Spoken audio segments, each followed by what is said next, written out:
I am David's girlfriend.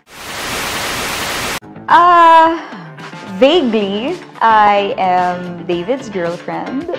Pero supportive girlfriend na lang siguro, 'di ba? Kasi nga 'di ba as a gamer siya dito. So, bilang very understanding girlfriend ako dito na accepted ko na medyo kahati ko sa attention ang gaming. Secret! Sarap! Siguro mahabang pasensya at understanding at a lot of collaboration actually. And pares kaming foodie. So, it's one thing we have in common. So, yun yung aming common ground talaga. Ang kind of love na gusto ko ay yung palaging masaya at saka yung secure and yung walang pressure tsaka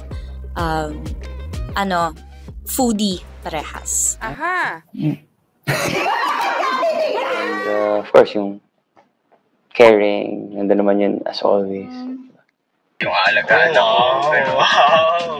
Ako, siyempre pag matanda na tayo, kailangan na natin nag-aalaga sa atin. Tama. Of course, ang dalawang mag-partner, kumbaga, comes from a different family, iba yung upbringing, iba yung ginagawa sa buhay.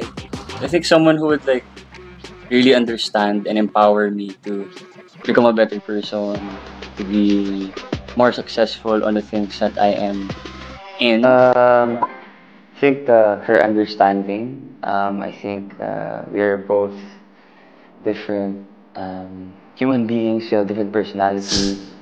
The way I work is different from her.